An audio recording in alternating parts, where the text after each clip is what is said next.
Почитувани гледачи, добро утро.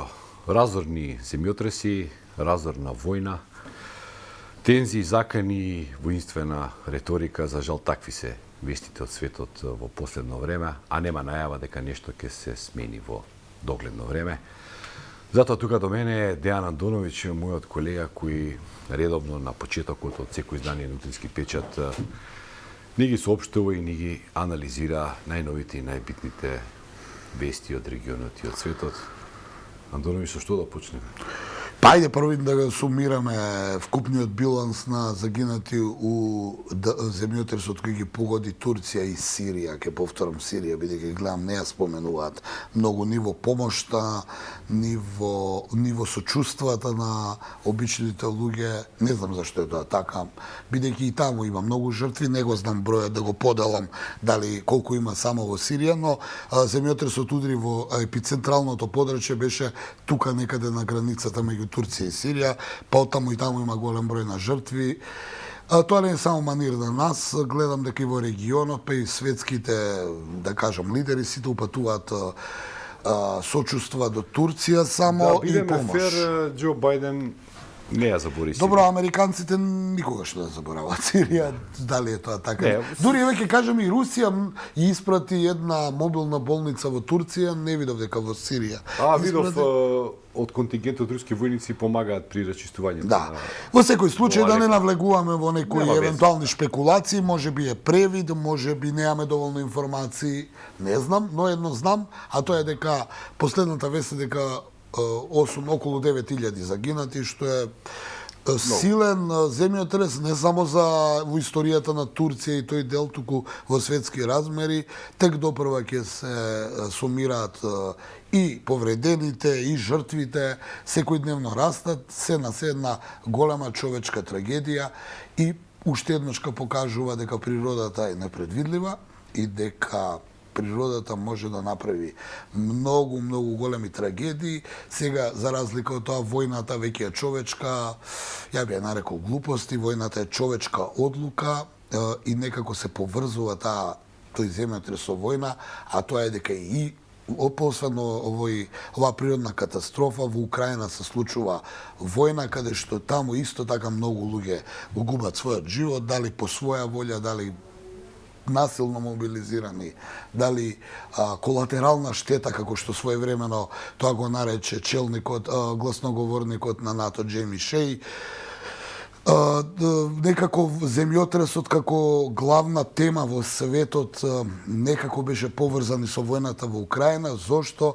Бидејќи наводно на руската телевизија излезе еден од водечките руски аналитичари кои изрази сочувство до жртвите во Турција и во Сирија, но даде една забелешка дека добро, таму загинаа многу луѓе, но не заборавајте дека во Украина на дневно ниво гинат толку луѓе од војната, што тоа веднаш беше извлечено од украинската, да кажеме, пропаганда или од западната пропаганда, дека русите се подсмеваат на жртвите во Турција. Ова го велам како што би рекле новинарски крок и информации што се случува последните 24 часа, а сакам да ги повржам темите, а темите се разбира се покрај земјотресот кој еве овие 3 дена е во прва вест на светските тикери, некако Украина има најдобро меѓувреме, односно веќе година дена, цело време или прва или втора, во зависност од тоа дали некоја трагедија ќе се случи поголема од војната во Украина.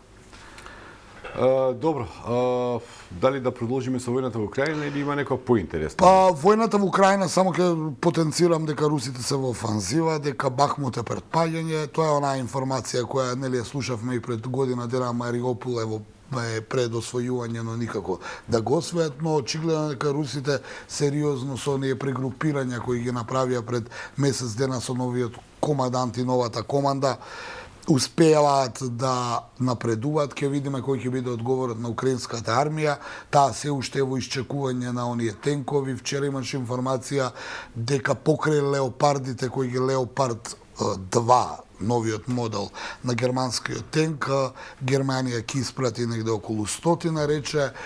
Подоцна излезе уште една информација дека Данска, Холандија и Германија ќе испорачаат и тенкови Леопард од типот, значи Леопард 1, малце постара генерација, сето тоа е оружје кое убива, сето тоа оружје е за офанзивни действија, па ќе видиме дали можеби украинската армија се подготвува за она долго најавувана контраофанзива. Едно е сигурно, војната е далеку од крај, нема и натаму и денеска морам да нотирам дека нема никакви призвуци за некаква мировна иницијатива.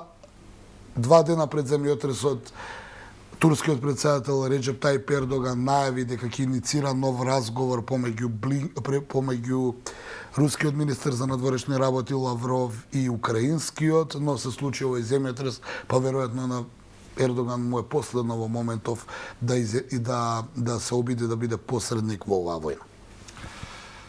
Каков епилог има балонот кој е наводно кинески, е наводно шпијански и леташе над територијата во стратосферата на Соединетите Американски? Некако под превезот на овие информации кои се случуваат во светот, значи нели како што се изразуваме на светските тикери, беше вест, но не беше главна вест, бидејќи Украина е тука и се случува со земјотресот, трае сериозна дипломатска војна на релација Пекинг-Вашингтон, причина е на водниот балон, за кој кинезите тврдат дека е метеоролошки, американците се сомневаат дека е шпионски и многу да кажеме ревијално го урнаа балонот, што е сега не би сакал да влегувам во детали, но нели Џозеф Бајден, председател на САД, излезе и објави дека издал наредба на американското воено воздухопловство да го урне балонот. Тоа беше потврдено, нели? Не само што беше потврдено, него многу беше, така да кажеме, експонирано и многу помпезно беше најавено, бидејќи балонот за кое кинезите тврдат, ке повторам пак, дека е метеоролошки, американците го урна на бреговите на Атлантскиот океан.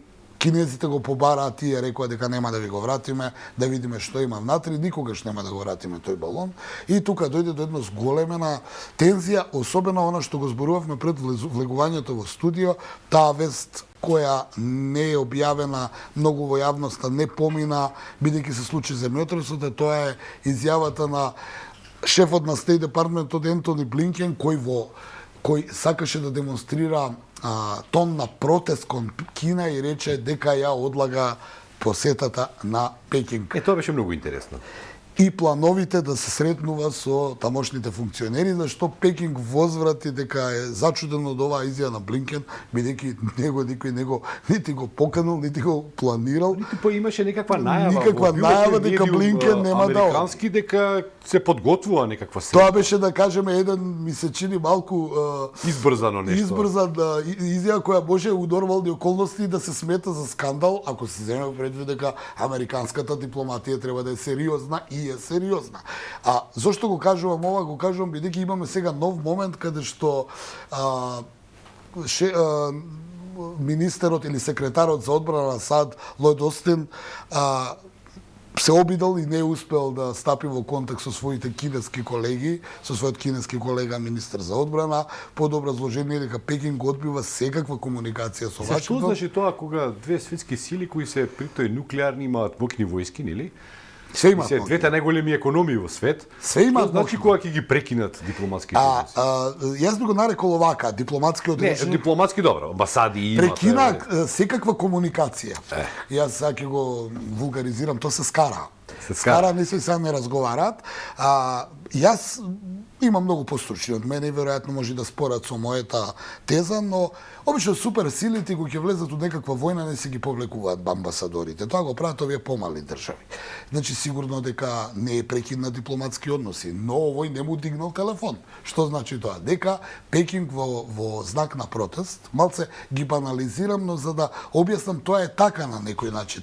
Пекинг одбива секаква комуникација со Вашингтон, особено со оној дел, војниот дел Пентагон. И Лојд Остин и неговиот шеф и неговиот прес кабинет изјавија дека во моментов има целосен прекин на комуникацијата, односно на разговорите со Пекинг, што на некој начин е според мене индикатор дека не е добро, бидејќи знаеме во какви односи се Пекинг и Вашингтон, особено што сега големите геостратези, светски аналитичари, па дури заговорници на тезата дека Третата светска војна ќе почне таму, се смета дека после Украина, дека Украина е само вовед во поголем судир светски, а следниот судир е помеѓу САД и Кина на Пацификот, пред се околу Тајван и околу оние кинески острови спорни, каде што у спорни територијални води имаат наводно острови, така да на некој начин под превезот на земјотресот, на војната во Украина и ние овдека малку оптеретени со домашната политика и регионалната, ова што се случува во соседна Србија на некој начин, како да ова поминува во фаза на поголем скандал и можеби и ќе се развива, бидејќи шпионската афера со балоните ќе видиме и историјата ќе покаже дали била вистината или можеби била некако повод за некако раскомешување на некакви односи, за утре да има некои поголеми репрекусии, ќе видиме. Значи, велам, мене ми е малце мистериозно сето тоа. Со балонот. Хипотетички говориме. Балонот пукна, но хипотетички и на еден поинаков начин тоа дали би можеле сега да очекуваме пукање на балон во районот на Тајван? Па, може би ова вовед, не знам. Јас повторно ќе кажам, она што прво ми текна која гледав веста во денешно време на толку отидена технологија, која ние ја знаеме, обичните луѓе, има многу кои не ја знаеме, малце ми е, ајде да кажам, банално шпионски работи да се прават со метеоролошки балон. Бидејќи балонот можеби нема да биде фатен на она противвоздушна или оние радари, но ќе се види со голо око, како што впрочем и се виде. Прво, малку ми е чудно, бидејќи тоа е сепак балон. У денешно време каде што има камери и оние микрофони кои не се видливи за човечко око, така да таа шпионажа малце ми е чудна. Од друга страна, шизофренијата у медиумите, веројатно се приметил како новинар, дека ако се најде еден педофил на едно место, потоа низ цел свет се доаѓаат педофили, така и со балонот. Ние видовме по тој балон кој беше срушен од страна на американското воздухопловство, беше виден уште еден балон над Колумбија, уште еден балон над друга некоја сојузна држава, САД, па го напуштил воздушниот простор. Така да оваа приказна некако или се случила па сакаат да ја заташкаат, или е обид малку да се раздвижат тензиите, па сега полека ќе се гасне, но не е сигурно кога министер за одбрана на САД ви вели дека некој не му крева телефон, сега да го упростам, значи дека односите не се баш толку добри. Да, значи, за жал ние новинарите можеби ќе имаме и нова една тема за... може би ова ќе се заборави, па за 1-2 години кој ќе пишуваме за некои нови моменти, ќе мораме да бараме по интернет што се случи тоа со кинескиот балон. Ќе видиме и за крај на овој вовед со актуалностите од свет, Џозеф Бајден и се обрати на нацијата, односно на Конгресот. Многумина очекуваа од него да каже и за балонот, ама не кажа. Многумина очекува и го сметаа дека неговото обраќање пред Конгресот е соевиден почеток на неговата кандидатура да ја најави како за нов претседателски мандат кој треба да биде за 2 години. Излезе, демонстрираше единство во раскараниот Конгрес, бидејќи знаеме дека републиканците и демократите се во моментов на ниво на некои наши идеи, на ВМРО и СДСМ и сега на ХДЗ и СПС и така, да ги споредуваме. Се обрати до нацијата, демонстрираше единство, велам, повтори дека ќе продолжи со помош за Украина, иако не ја најави посредно наговести дека почнува кампања за нова кандидатура за председател и покрај тоа што е малку спорно, годините и сето тоа. Се разбира, тоа е за нивната јавност, она што ми падна интересно е реакцијата. Прв реагираше, се разбира, поранешниот председател Доналд Трамп, кој кратко изјави дека Џозеф Бајден со своите изјави, со своите планови ќе предизвика Трета светска војна. Тоа е опозиција власт каде што се препукуваат, но мораме да кажеме и дека Трамп, човекот кој тој беше единствениот американски претседател кој не започна ни една војна во својот мандат, исто така и човекот кој имаше многу непријателство или санкционирачка политика кон Кина, па оттаму ми падна чудно ова со балонот да беше у времето на Трамп, немаше да ме изненади. Али пошто е сега во времето на демократите, малку ми е чудно да оставиме да видиме што ќе испадне со балонот. Кратко, на самиот крај, ако... И дали ќе се смири Лојд Остен со својот кинески колега. Да.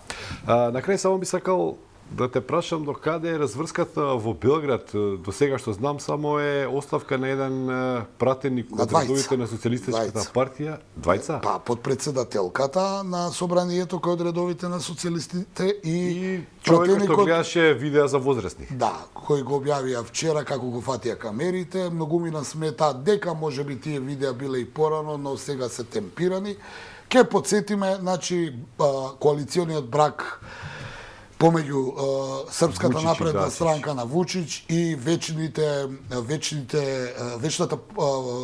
политичка партија која е во власт, социјалистите на Дачич, дојдоа до би рекле политички развод, ајде така да се изразиме, пред се поради разочараноста на Вучич дека социјалистите се воздржани околу неговите изјави и планови за иднината на Србија околу француско-германскиот предлог, именно кога дојде онаа тензија во собрание, во српскиот парламент, ке подсетам, социјалистите беа воздржани и не се бореа да го заштитат Вучич. Ама сега има некои најави дека сепак сакаат да останат. Дачич сино ќе излезе и рече дека се сретнале со Вучич и дека очекува работите да се надминат, тие недоразбирања и таа разочараност на Вучич, кој патем освен од социјалистите е разочаран и од некои функционери во неговата партија поради корупција, скандали и дека не ги интересира ништо друго освен лично богатење, веќе видено нешто во политиката на овие простори пред се.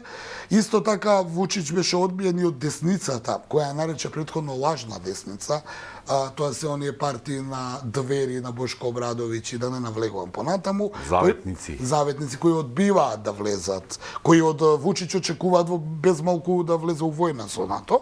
Така да Дачич излезе и рече дека се надминуваат од недоразбирањата и дека тие ќе продолжат да функционираат, бидејќи 11 години се покажало дека социјалистите и СНС знаат да прават политика, но се уште нема информација која е изјавата на Вучич. Дали Вучич сега ќе каже, ајде ќе им простам, одиме понатаму, или ќе остане на својот тврд став дека најверојатно ќе се распаѓа таа коалиција.